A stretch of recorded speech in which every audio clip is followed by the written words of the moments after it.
Senhor Deus, em nome de Jesus, a minha vida, esta minha vida que o Senhor bem conhece, essa vida frágil, essa vida muitas vezes rebelde, desobediente, coração duro.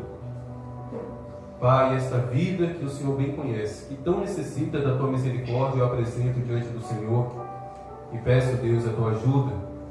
Ajuda-me, Deus, a proclamar, ajuda-me, Deus, a compartilhar aquilo que o Senhor trouxe no meu coração, para que sejamos exortados, alimentados, supridos, ó Deus, pela revelação da Tua palavra, em nome de Jesus. Amém. Evangelho de Marcos. Evangelho de Marcos, capítulo 14.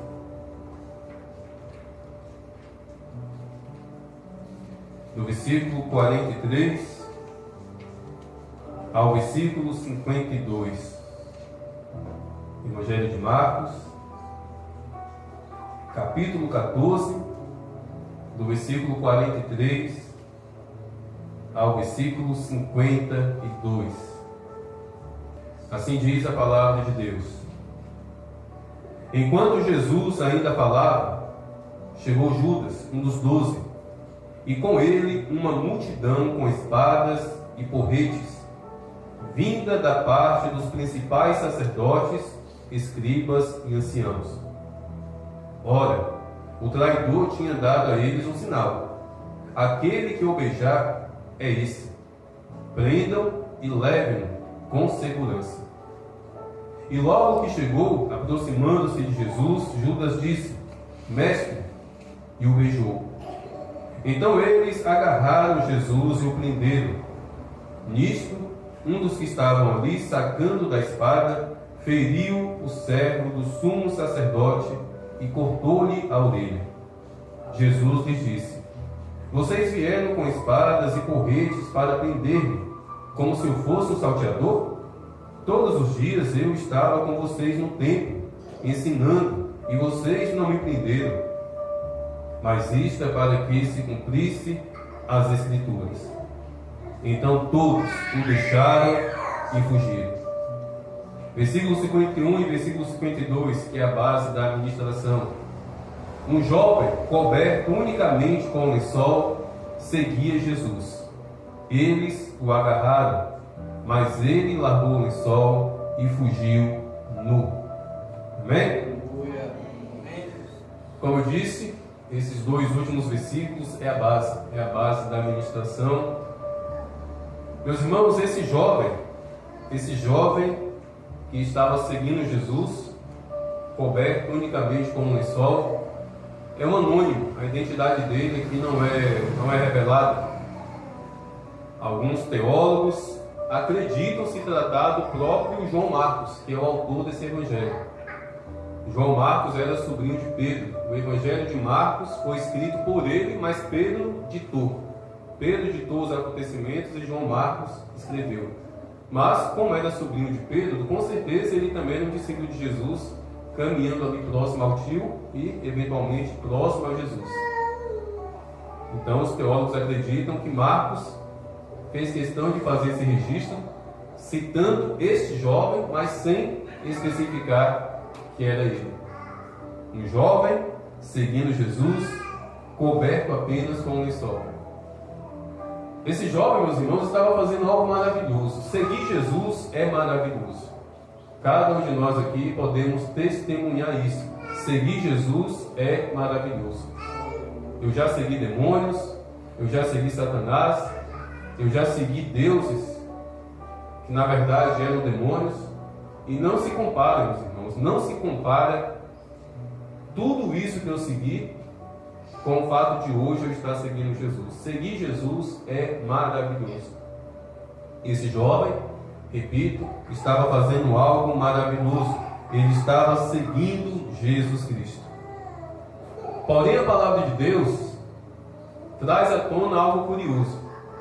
Como lido aqui nos versículos, ele estava coberto apenas com um lençol. Apenas um lençol estava cobrindo aquele jovem. E não é que ele estava com frio, não é que ele estava com uma roupa embaixo e usando aquele lençol para se proteger do frio. Ultimamente eu tenho feito isso. Ultimamente eu acordo e já me acordo do jeito que eu estou dormindo com a coberta, eu já me levanto arrastando a coberta, porque está bem frio de manhã cedo. E cedo da manhã, 5, 5 e meia da manhã, eu tenho que colocar o periquito para o lado de fora, porque o trem que faz um estrago, misericórdia. Começa a gritar, então eu tenho que acordar para colocar a criatura do lado de fora, revestido com um cobertor, mas porém vestido. Eu estou vestido. Esse jovem não estava assim. Ele estava nu, totalmente nu, e apenas com um lençol. A roupa dele, a veste dele era um lençol. E os soldados, ao perceber que se tratava de um seguidor de Cristo, se voltou contra ele, com espadas, com porretes, partiram para cima dele, e ele, percebendo, tentou correr. Mas na fuga, o lençol deve ter encaixado em galho, em espinho. E imagine a cena, aquele jovem fugindo nu. Conseguiu fugir. Mas eu imagino a luta daquele jovem. Agora, eu estou nu. Como é que eu volto para a cidade? Estava fora da cidade. Como é que eu chego na minha casa nessa situação? Que aperto aquele jovem passou. A roupa dele, a veste dele, era apenas um lençol. Totalmente inapropriada até para os dias de hoje. Já pensou todo mundo aqui hoje, somente com um lençol? A começar do pastor, já pensou pregando aqui apenas com um lençolzinho fino? Que coisa mais escandalosa, que coisa mais sem jeito. Para a época e para hoje, continua totalmente inapropriado. Meus irmãos, a aplicação aqui é óbvia. Esse jovem estava fazendo algo maravilhoso, seguindo Jesus Cristo, porém as suas vestes não eram apropriadas, as suas vestes não eram vestes adequadas no caminhar cristão, no seguir Jesus Cristo, no testemunhar que de fato é um cristão. Ele estava seguindo Jesus, porém não estava com as suas vestes apropriadas. E meus irmãos, a revelação dessa mensagem não é sobre vestes no sentido assim de uso e costumes. Eu não vou falar aqui sobre as roupas de algodão, de tecido, calças, camisas, vestidos, saias. A aplicação não é sobre esse tipo de vestimenta no que diz respeito ao uso e costume. Porém, é sempre bom aproveitar a oportunidade para reforçar. Homens, se vistam adequadamente. Homens, dê testemunho que vocês são cristãos.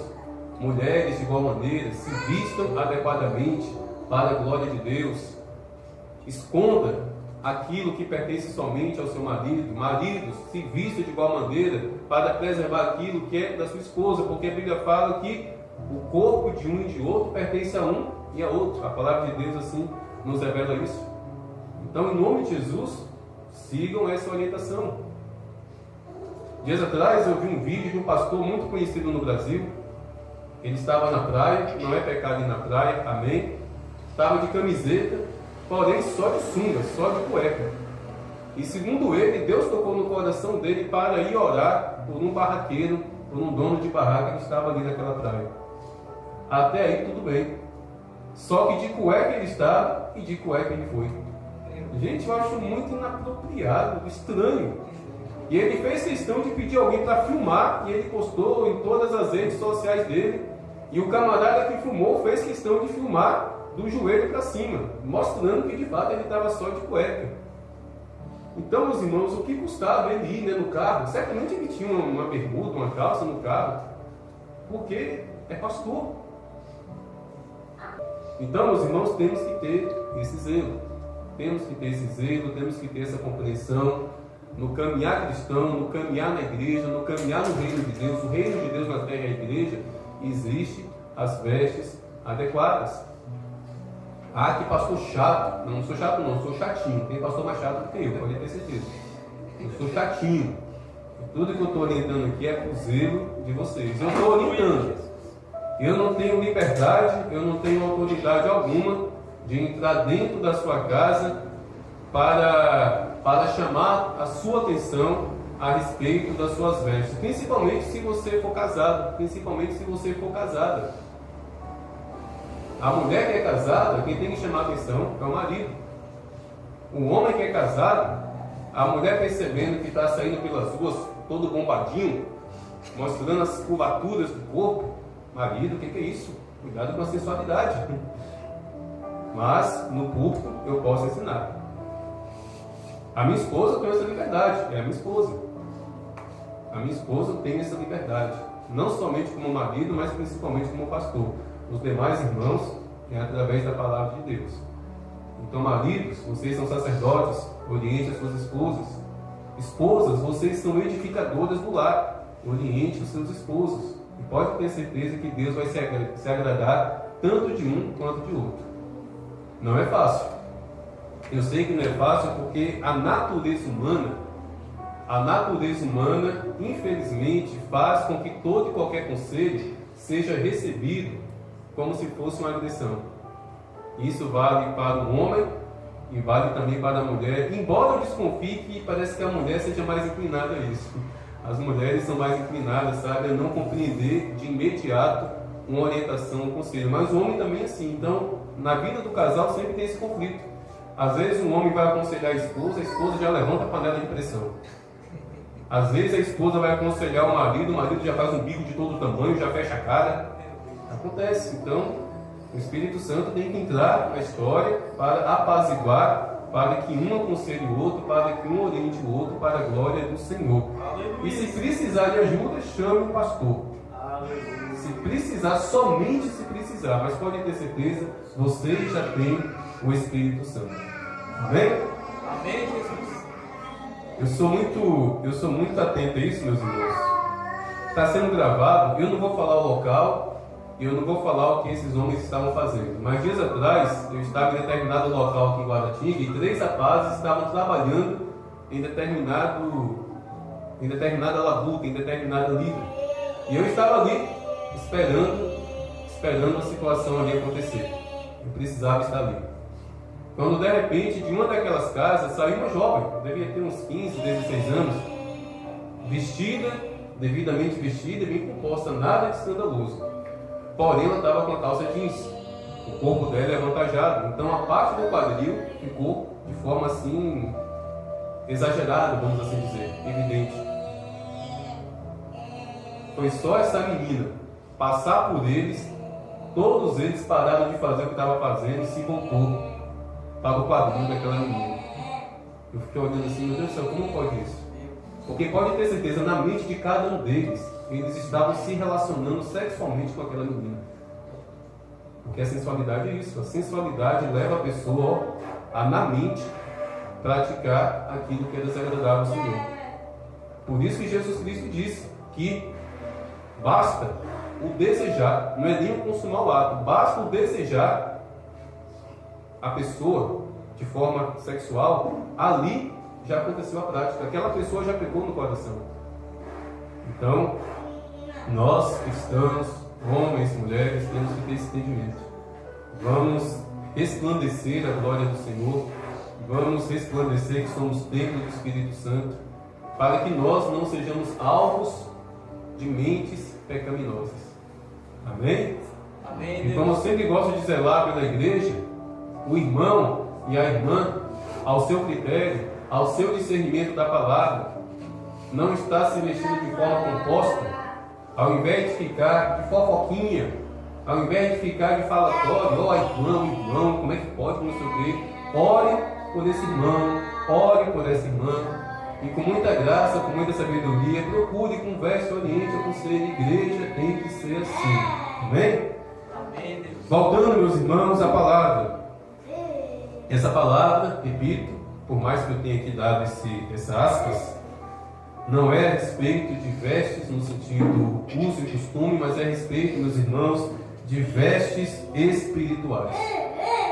Meus irmãos, em nossa caminhada cristã, seguindo Jesus Cristo, é necessário estarmos cobertos com vestes espirituais. Precisamos estar revestidos de algumas vestes espirituais em nossa caminhada, em nossa jornada cristã. E uma dessas vestes é a veste do arrependimento. Na verdade, a primeira veste. A primeira veste que tem que nos cobrir. A primeira veste que tem que repousar em nossas vidas é a veste do arrependimento.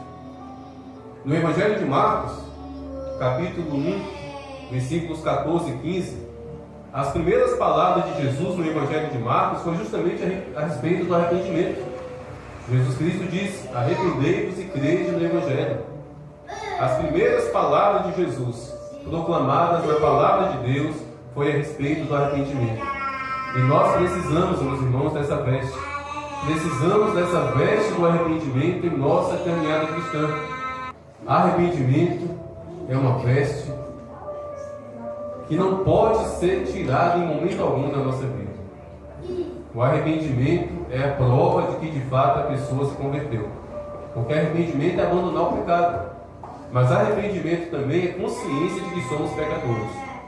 Então, em todo e qualquer momento que você se colocar diante do Senhor, peça perdão.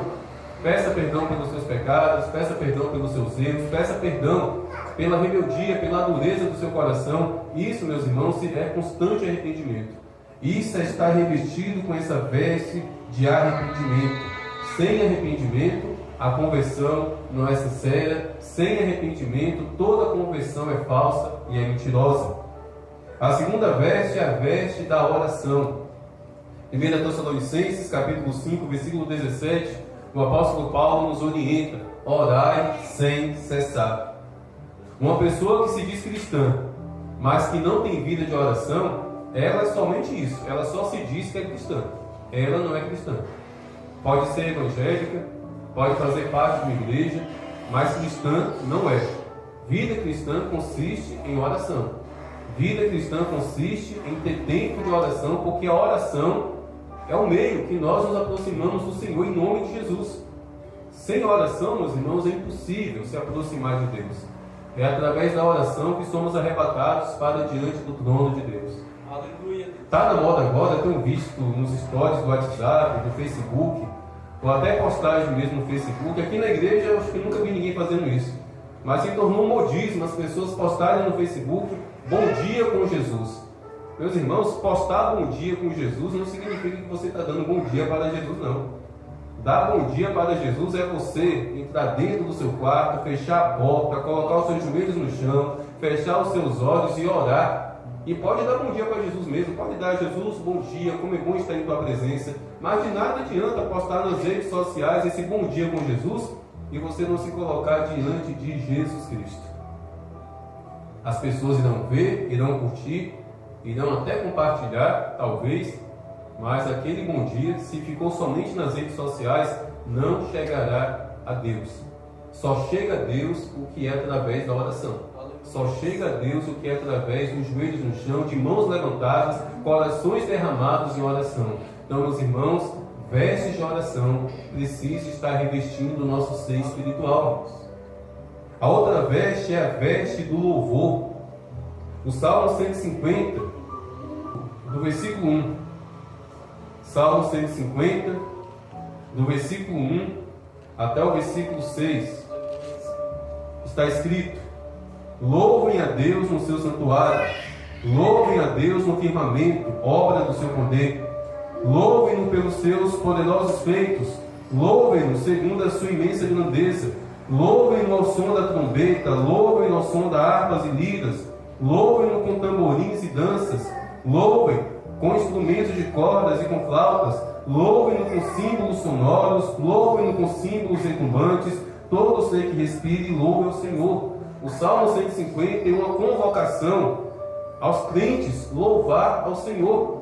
Não somente na hora do culto. Na hora do culto é muito fácil louvar o Senhor, mas é na sua casa, é no seu secreto. E louvar a Deus, meus irmãos, não é somente colocar música para tocar dentro da sua casa, não. Louvar a Deus é você separar um momento para louvar o Senhor. É recomendado. É recomendado. Jennifer faz isso. Jennifer, nos afazeres dela, ela liga a caixinha de som e coloca na maior altura. Eu falo: Jennifer, baixa esse volume, porque eu me incomodo com volume muito alto. Eu tenho uma dificuldade muito grande, sabe, com barulho alto. Eu vou comprar um abafador, porque por mais que seja louvor, me incomoda um pouquinho. Mas Jennifer, ela está nos afazeres, ou seja, ela está cantando. Ali ela está cantando, ali ela está acompanhando ali aquela música. Mas louvor é Jennifer estar dentro do quarto, fechar a porta, colocar aquela caixinha de som para entoar aqueles hinos e ela fechar os olhos e começar a louvar. Isso é o verdadeiro louvor. Enquanto a vassoura estiver na sua mão, enquanto você estiver com o abdômen no pé do fogão, enquanto você estiver preparando o almoço, fazendo os afazeres do lar, coloque o hino, cante ao Senhor. É maravilhoso, é maravilhoso. Mas estenda isso. Louvor não é isso. Louvor é quando de todo o coração você separa tempo para louvar o Senhor, para cantar louvores de adoração ao Senhor, e isso faz com que vestes de louvor repouse sobre as nossas vidas. Quando você ora, meus irmãos, quando você ora, você está recebendo de Deus.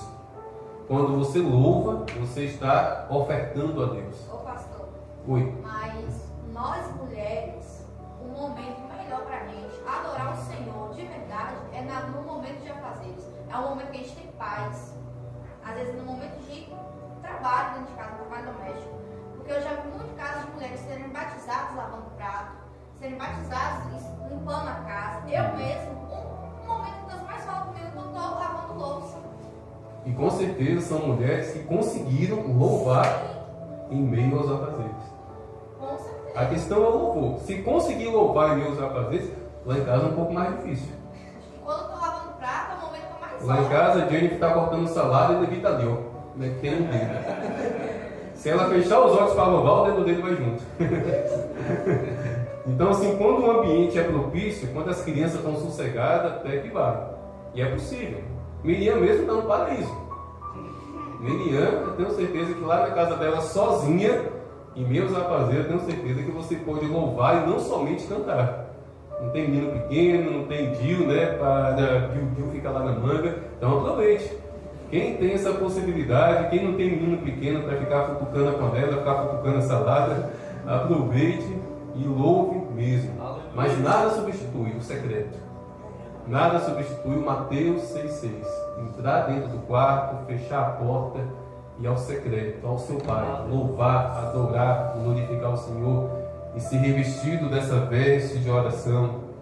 A quarta veste, meus irmãos, a veste da renúncia.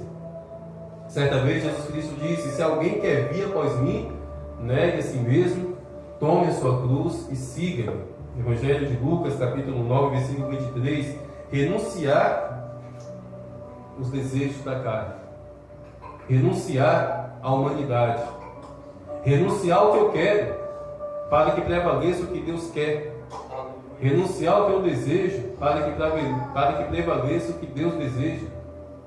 E a renúncia, meus irmãos, não é somente a respeito daquilo que é ruim. É fácil renunciar ao que é ruim, mas tem coisa boa que Deus nos pede, tem coisa que aparentemente é boa que Deus nos exige, e sim, é necessário renunciar. Hoje, uma das renúncias que mais tem sido difícil para o povo de Deus, porque se tornou algo necessário. Eu entendo que o celular é algo necessário, eu uso o celular para várias coisas, mas o celular, meus irmãos, na vida de muitos de nós, se tornou um alvo de Deus para a renúncia. E o celular, meus irmãos, tem se tornado um laço do diabo. Por quê? Celular tem se tornado um laço do diabo, porque entre um vídeo e outro aparece ali uma armadilha. Esses aplicativos de aposta, do chamado tigrinho, do chamado tourinho, da chamada cobrinha, entre um comercial e outro aparece aquela tentação, meus irmãos. E se a pessoa não vigiar, a pessoa toque, já era. Essa semana não foi no celular, foi na televisão. O Lucas estava assistindo um desenho, eu nem me lembro qual desenho foi, mas assim, um desenho que não tinha nada a ver com religião e principalmente com religião pagã. Aí do nada apareceu o comercial do YouTube, meus irmãos, apareceu um feiticeiro. Apareceu um feiticeiro fazendo o comercial dos trabalhos dele. E atrás daquele uma estátua de um demônio. Eu falei, gente, olha só o que está aparecendo aqui. Lucas assistindo uma programação infantil e do nada aparece um homem, um feiticeiro, oferecendo ali o serviço dele, uma imagem satânica atrás dele. Então são armadilhas, são laços que aparecem ali ou que a nossa alma acaba captando. Então o celular é uma renúncia. Se o Espírito Santo está te incomodando a fazer renúncias no que diz respeito ao celular, não tarde a fazer essa renúncia. Não tarde. O quanto antes faça isso, para que você esteja alinhado ao que Deus quer para a sua vida. Eu, como pastor, não posso determinar. Eu não sei qual a sua necessidade no celular, eu não sei quais os seus compromissos no celular, mas o Espírito Santo vai além, o Espírito Santo vai no profundo. O Espírito Santo, ele sonda se a sua alma, se o seu espírito está apegado demais, de modo que Deus está sendo substituído. Mas muito facilmente nós podemos entender se Deus está sendo substituído. Se a gente passa mais tempo mexendo no celular, vendo vídeos no celular, do que orando, então Deus não está sendo a nossa prioridade. Tudo aquilo que ultrapassa o nosso tempo na presença de Deus se torna a nossa prioridade. E tem coisas que não devem ser. Cuidar da casa é prioridade, cuidar dos filhos é prioridade, tudo isso é prioridade. Mas tem coisas que não é prioridade e a gente acaba derramando a nossa alma, o nosso coração e entregando o nosso tempo para aquela coisa. E o celular tem muito dessas coisas. Então, é bom vigiar.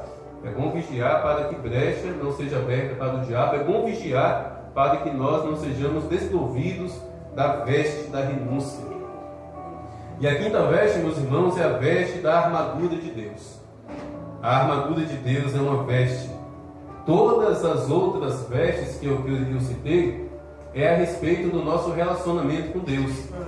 O arrependimento, a oração, o louvor, a renúncia diz respeito ao nosso relacionamento com Deus. Já a armadura de Deus é uma veste de guerra, é uma veste de batalha. Precisamos dessa veste, precisamos desse revestimento para guerrear contra Satanás, que todos os dias faz guerra contra as nossas vidas.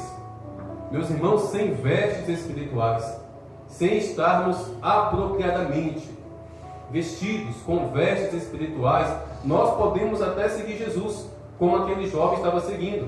Porém, se não estivermos com vestes espirituais, no dia do aperto, no dia da dificuldade, no dia mau, e o dia mau existe, nós não iremos prevalecer, nós não iremos existir. O que nos mantém firmes, o que nos mantém de pé, o que nos mantém, meus irmãos, firmados na rocha, é estar totalmente adequado, totalmente vestido com vestes espirituais para suportarmos as lutas e as guerras desse mundo. Então, meus irmãos, vamos ter vida de arrependimento, vamos ter vida de quebrantamento. Acordou pela manhã, fez a sua oração, pediu perdão ao Senhor. A próxima oração que você fizer, mesmo que seja 30 minutos depois, peça perdão novamente. Louvor, não louve só na igreja não cante só na igreja não cante somente nos afazeres domésticos, não, separe momento. A maioria dos irmãos reside aqui perto da igreja. Eu sempre falo isso, quer a chave da igreja, eu dou. Pastor, eu quero passar a tarde inteira na igreja, só eu e Deus. Oh, que maravilha vai ser o meu coração ouvir isso. De vez em quando eu pego no pé de Léo. Léo tem a chave da igreja. Léo, você tem para a igreja orar? Léo, você está passando tempo na igreja? Léo, você tem a chave? Léo, você mora perto. Ah, meus irmãos, é bom demais. É bom demais. Então separe tempo para orar, para adorar, para louvar o Senhor. Separe tempo para ouvir Deus, o que eu preciso renunciar, o que eu preciso abandonar. Separe tempo para se fortalecer no Senhor e na força do poder dele, para ser revestido pela poderosa armadura do Senhor, para que dessa maneira, no dia mau, você resista. Para que no dia mau, no dia da tribulação, no dia da dificuldade, no dia da enfermidade, no dia da crise, o nosso coração firmado e revestido de vestes e mais vestes espirituais esteja, diferentemente desse jovem. Se esse jovem foi de fato João Marcos, ele tomou rumo na vida dele. Ele tomou prumo na vida dele, tanto é que o primeiro evangelho a ser escrito foi justamente o dele. 40 anos após Jesus Cristo, eu estou falando cronologicamente. O primeiro evangelho escrito foi o de Marcos, no ano 70 depois de Cristo. Ou seja, ele tomou prumo e foi o primeiro evangelista, foi o primeiro a escrever o relato de Jesus Cristo. Então, meus irmãos, se está faltando alguma veste aí na sua vida, procure. Está faltando a veste do louvor, se revisa desse louvor. Está faltando a veste da oração, ore. Do arrependimento, se arrependa. A armadura de Deus, busque. Tudo isso está disponível nas mãos do Senhor. Cada um de nós aqui temos um armário, temos um guarda-roupa, ou temos uma cômoda onde nossas roupas estão guardadas. O guarda-roupa do crente é o Espírito Santo. O Espírito Santo tem todas as vestes que nós precisamos na caminhada na jornada cristã. Amém?